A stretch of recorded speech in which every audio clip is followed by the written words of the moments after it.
Fala pessoas, tudo bem?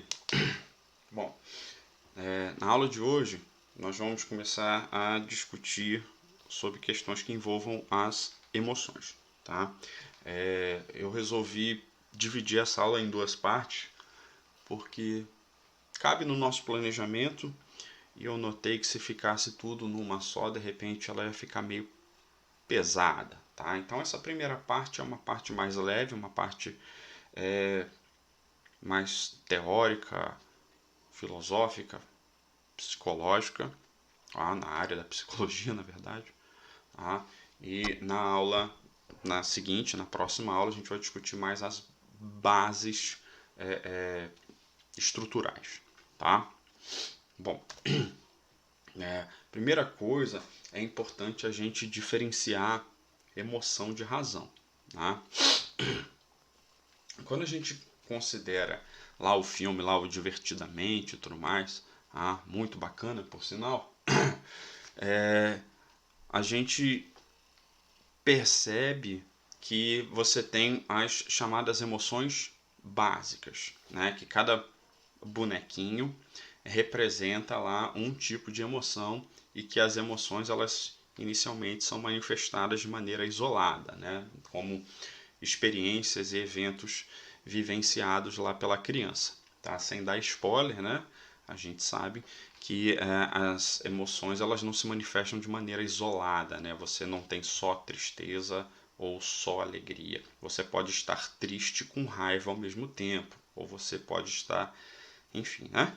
Para não gastar o filme. Podem assistir, vale muito a pena. Bom,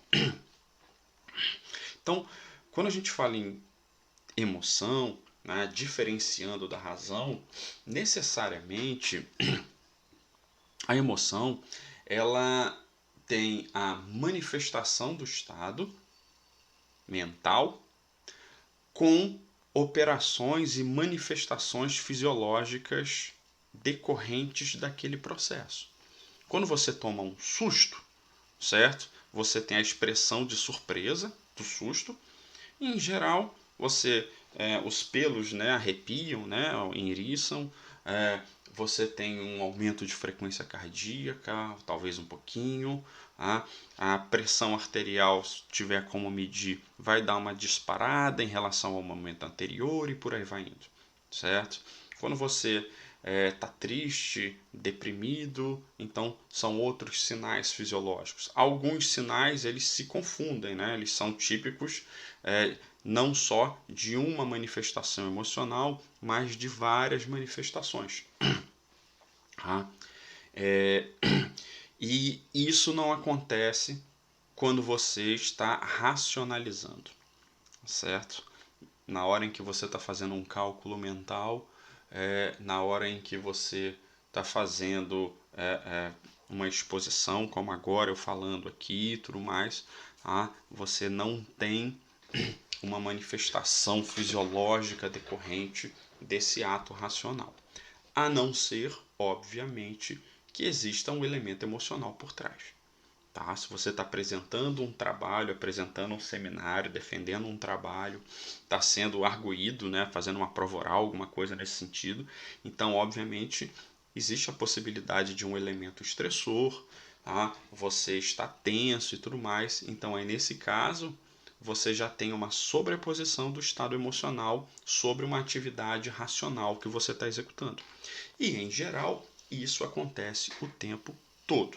Não que você esteja sob ações de estresse constantes, mas é importante a gente apagar da mente a ideia de que existem pessoas emocionais e que existem pessoas racionais. Tá? Existem pessoas. Tá? E a razão e a emoção, elas estão entrelaçadas o tempo todo, certo? Só que, em algumas situações, o estado emocional ele vai influenciar mais, seja positivo ou negativamente, sobre o estado racional do sujeito, a manifestação cognitiva, intelecto e por aí vai indo, certo? Não dá para você separar as coisas, tá? Os circuitos eles são associados. A gente vai discutir um pouco mais sobre isso na próxima aula, quando a gente estiver falando mais sobre o sistema límbico e circuito de Papez. Tá?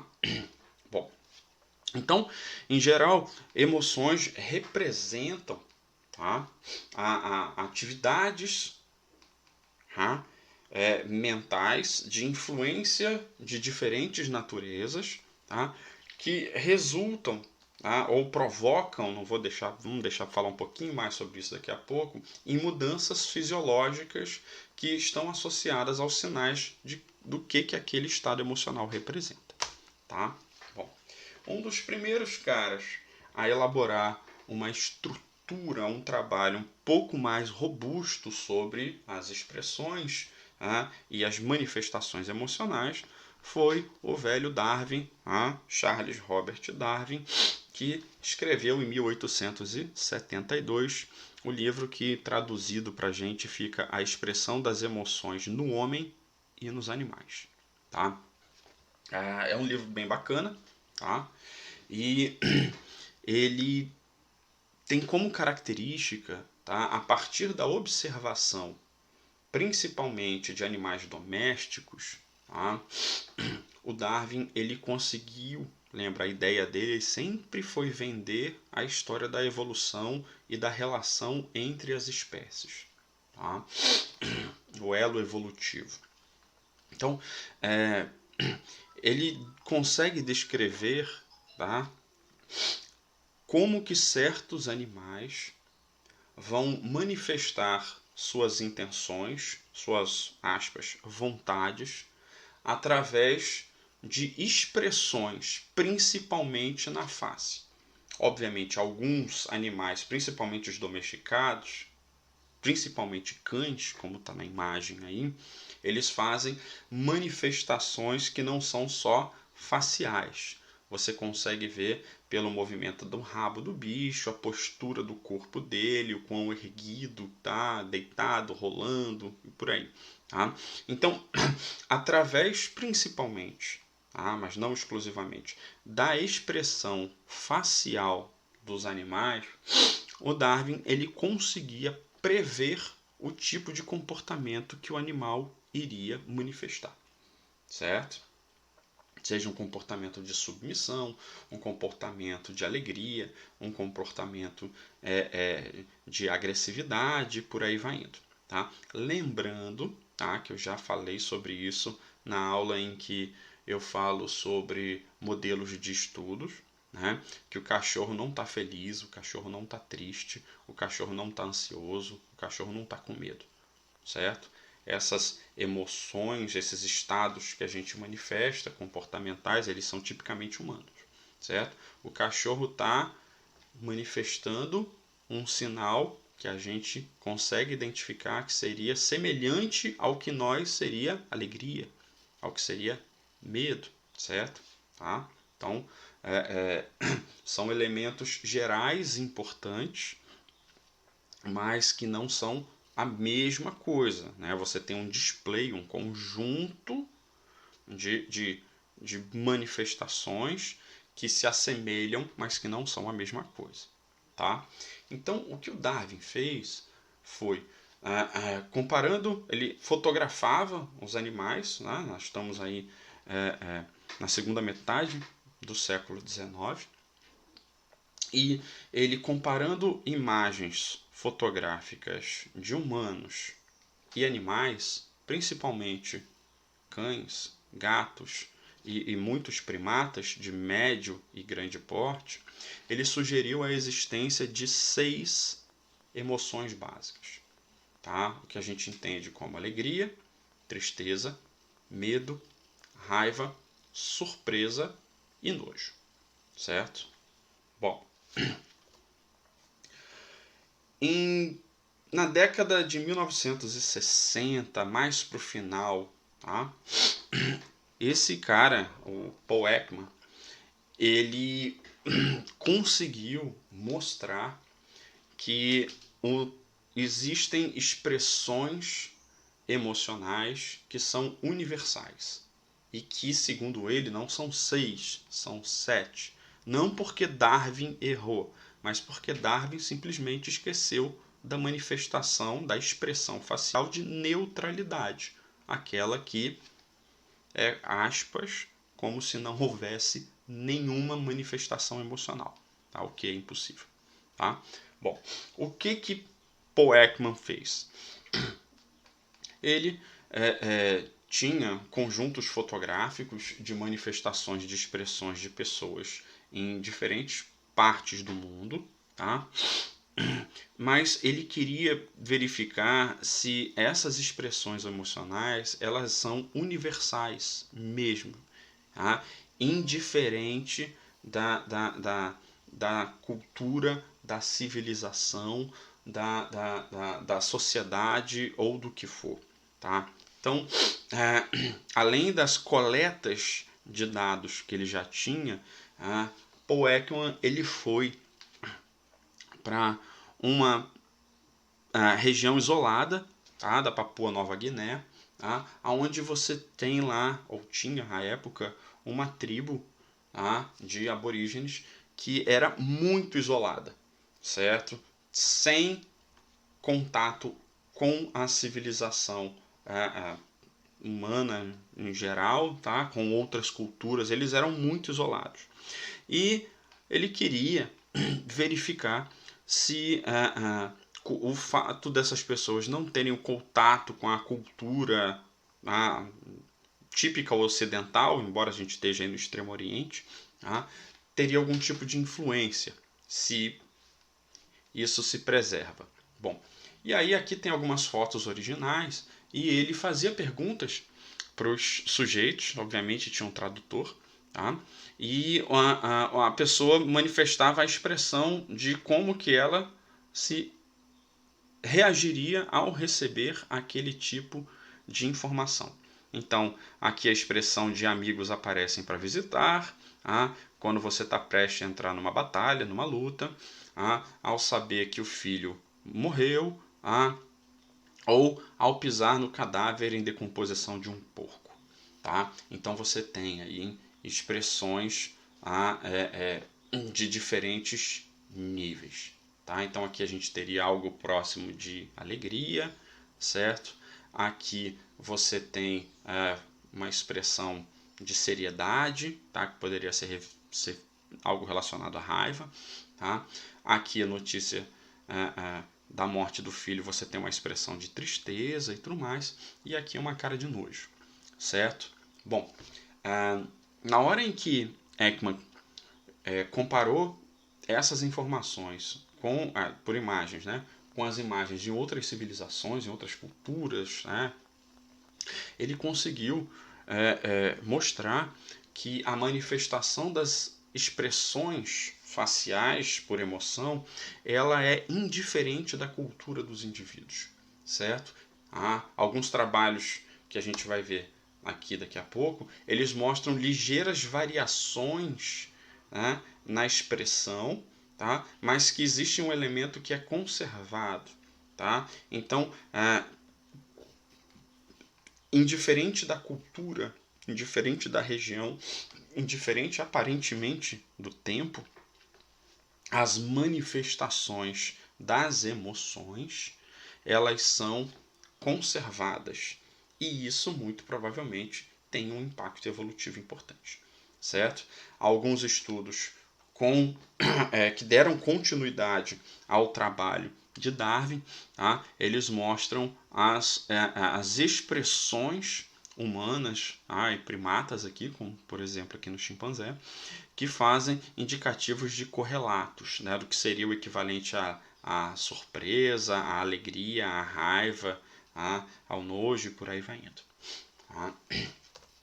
Bom, tá, mas e para quê? Para que serve emoção? Para que a gente precisa delas? Tá? Bom, primeiro, as emoções elas são importantes como elementos de sobrevivência individual, certo? Isso. Se o indivíduo ele está numa situação de risco e ele não percebe, não é sente, ele não percebe o risco, ele não vai perceber o risco. E aquilo ali pode colocar a sobrevivência dele em risco, certo? Então, perceba, tá? Perceba. Lembra, sensação e percepção. Aula anterior. Tá? O sujeito que percebe o medo, por exemplo, ele consegue identificar situações que são desfavoráveis, que colocam a sobrevivência em risco e, consequentemente, ele pode tomar medidas que permitam ele antecipar situações, por exemplo. Ao mesmo tempo, isso pode ser vantajoso para ele e para a própria espécie, para o próprio grupo social, tá? Se são animais que vivem em sociedade. Então, a gente fala muito sobre a expressão das emoções em tristeza, em punição, em raiva, em ansiedade, em medo, tá? Porque são mais fáceis de estudar. Tá? Mas outras manifestações emocionais também, as positivas, né, as que envolvem alegria, felicidade e tudo mais, também são importantes. Tá? Embora sejam menos estudados. Então perceba, você chega num ambiente, uma pessoa da sua família, um grande amigo e tudo mais, consegue uma vitória particular, certo? A pessoa queria muito aquilo, passou num concurso, passou no vestibular, se formou e tudo mais. Então, aquela manifestação de felicidade, de expressão, tende a impactar as pessoas próximas àquele indivíduo, provocar um estado de comoção vantajoso, certo? Então, as emoções, elas auxiliam nos mecanismos de comunicação, de interação entre os indivíduos, e tem vantagens individuais e coletivas.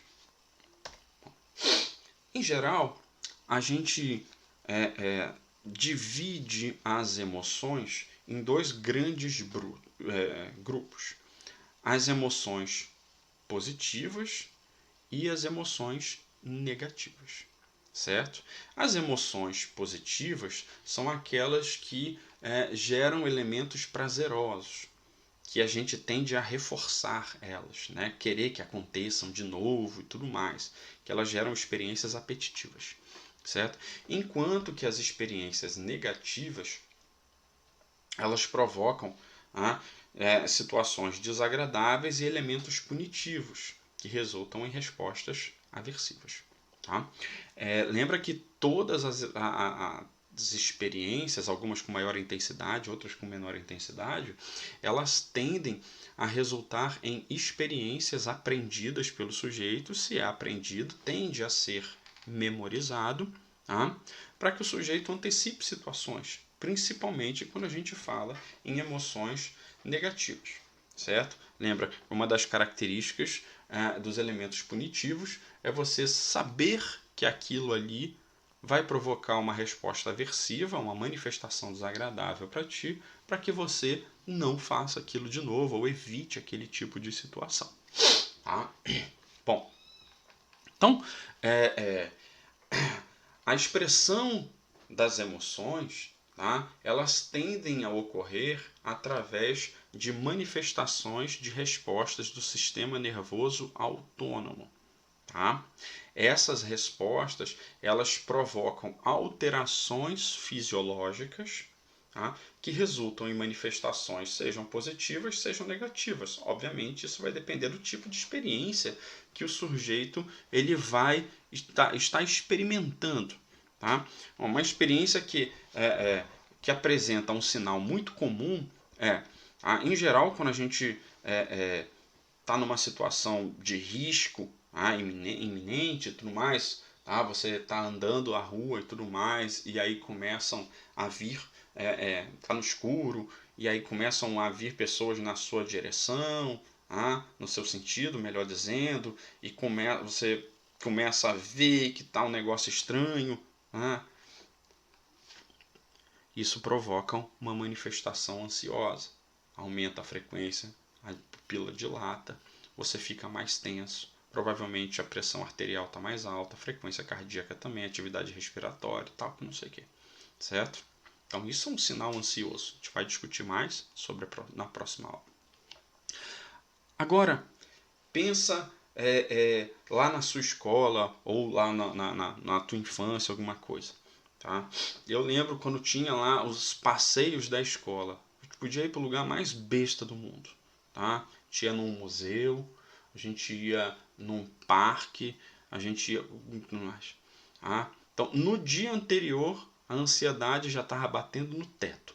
Então, não conseguia dormir, ficava agitado, ficava tenso, né, a roupa já estava pronta do lado, coisa que nunca acontecia, para ir logo. Então perceba, as manifestações elas são semelhantes, mas por razões diferentes, certo? É importante a gente entender lembrar na realidade, isso a gente já entende, tá? Lembrar que isso acontece, tá? E que as respostas emocionais elas podem ser de curta duração, imediatas, como um susto, tá? Ou elas podem ser prolongadas, certo? Uma semana antes de você ir para o passeio da escola, você já está tenso, pulando, falando nisso o tempo todo, tá? Bom, eu já comentei com vocês na hora em que a gente estava discutindo modelos de estudo, tá? Que existem modelos, organismos de estudo e modelos experimentais para estudar comportamentos e a neurobiologia da coisa, e um dos modelos mais famosos é o labirinto em cruz com rampa, que a gente viu na aula anterior, em que você tem uma estrutura em cruz, certo? Em X aqui, que tem braços fechados e braços abertos, uma arena central e está suspenso 1,20 m do chão. Tá? Você coloca o ratinho aqui no centro, aqui, como a gente vê nessa imagem, e o animal ele se desloca, ele anda para lá e para cá, certo? Ele é livre para explorar isso aqui por cerca de 5 minutos. Tá? Bom, aí o que você tem? O ambiente é a primeira vez, né, que o cara está sendo colocado aqui, tá? Ele não conhece, então já tem um ambiente estressor. Se o tratador que pegou ele da gaiola e colocou aqui não tiver experiência, só a forma de carregar o animal também já estressa ele pra caramba e tudo mais. Tem todo isso, tem que ser levado em consideração. Então você coloca o bichinho aqui e ele está livre para nadar. Nadar não, desculpa. Para explorar. Em geral, ele vai passar a maior parte do tempo aqui, ó, nos braços fechados. Por quê? Porque nos braços fechados o risco de exposição é menor num ambiente que eu não conheço. Depois de um determinado tempo, o bicho vem aqui pelo meio aqui, ele vem até um pouquinho aqui e tal, que não sei o que. Você deve lembrar que eu mostrei para vocês na aula, inclusive um vídeo com linhagens de animais, de seleções diferentes de animais com nível de ansiedade mais alto ou menos ansioso, certo? Que os mais ansiosos eles passam mais tempo nos braços fechados, enquanto que os menos ansiosos ficam mais tempo nos braços abertos. Bom, esse modelo ele é muito importante, principalmente para estudo de drogas que trabalham questões que envolvam efeitos ansiolíticos ou ansiogênicos. Tá? Bom, lá no laboratório a gente desenvolveu, foi parte do meu doutorado, a gente desenvolveu um análogo ao labirinto em cruz elevada, que é o que a gente chama de labirinto em cruz com rampa, certo? Por quê? Porque é uma forma adaptada para animais aquáticos, tá? Para peixes principalmente. Então, aqui a gente não consegue ver, mas você tem um labirinto em cruz aqui, tá? Igual, só que aqui, ó, eu tenho rampas, não sei se dá para ver as inclinações aqui, ó, tá?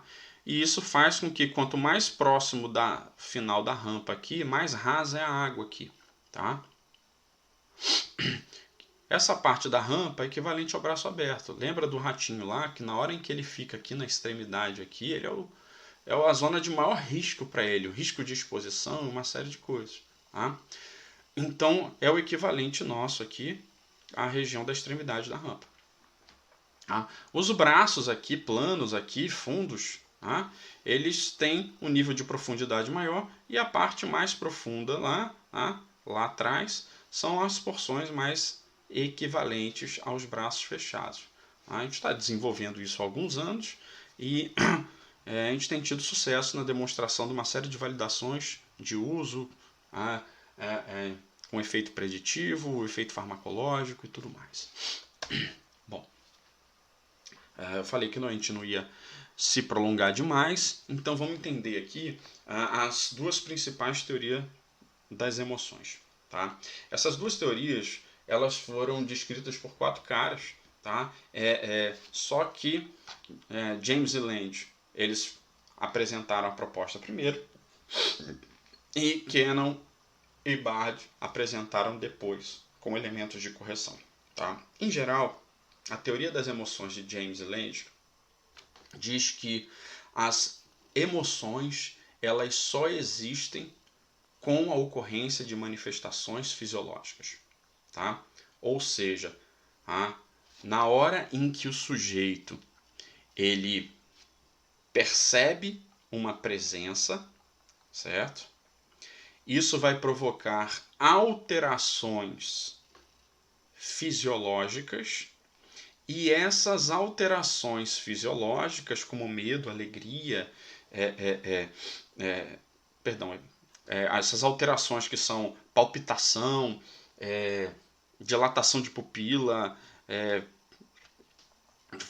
sudorese, o que for, essas manifestações fisiológicas levariam à ativação, aspas, do cérebro, e aí o cara perceberia a expressão daquilo. No caso aqui, um urso, então seria medo. Tá? Bom, já a proposta de Cannon e Bard, eles trabalham com um sistema diferente. Eles trabalham com a ideia de que o sistema nervoso central, é uma hipótese que veio décadas depois, ele seria o responsável pelas experiências emocionais. Por quê? Porque essas experiências elas são subjetivas. Eles indicam que indivíduos diferentes vão manifestar respostas diferentes, baseadas em suas experiências e por aí vai. Por que aqui você tem esse elemento diferente? Tá? Porque, agora eu não lembro se foi o Cannon ou se foi o Bard, um dos dois, ele foi o responsável pela identificação do tálamo como órgão, como estrutura do sistema nervoso responsável pela integração das informações sensoriais. Lembra que a informação sensorial ela passa pelo tálamo e do tálamo é distribuído para o córtex. Isso em geral. Então,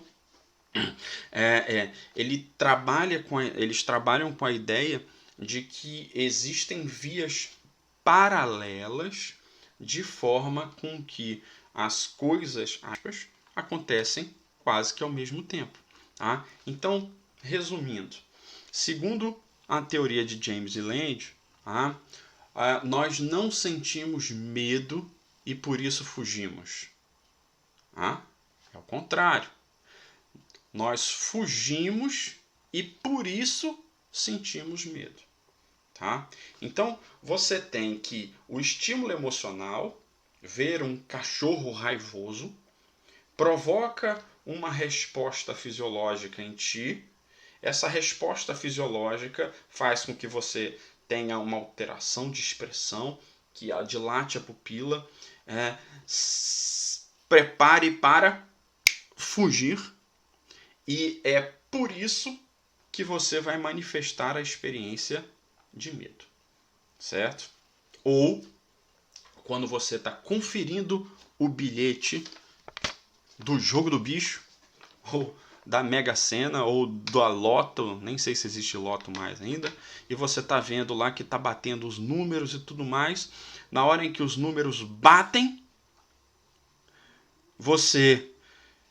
a frequência cardíaca está disparando no final, a pressão arterial está indo lá para cima, a pupila dilata, você fica cacete, ganhei. E aí você pula e ri, e chora e já que for, certo? Para Cannon e Bard, as mudanças fisiológicas elas ocorrem ao mesmo tempo em que a sensação de medo ou de alegria está sendo enviada. Então, eles trabalham com vias paralelas, como se as duas coisas estivessem encharcando o sistema nervoso de informação ao mesmo tempo, e que isso provoca a manifestação comportamental daquela experiência emocional que o sujeito está tendo, certo? Bom, existem outras teorias, principalmente teorias que estejam as mais modernas, elas estão mais associadas a uma melhora de adaptação da ideia de Cannon e Bard, tá? Mas isso eu vou aprofundar com vocês só na próxima aula, tá? Porque a gente vai falar da circuitaria, o papel da amígdala, do hipocampo, do córtex associativo, lembra a experiência da percepção, e outros elementos que vão indicar quais são as participações mais intensas ou menos intensas nas emoções dos indivíduos, tá bom? Então, essas foram as considerações. A nossa aula fica aqui, tá? Se tiver dúvida, deixa aí nos comentários, tá? Na próxima aula a gente conclui essas questões que envolvem as emoções. Fiquem bem, se cuidem. Grande abraço. Tchau.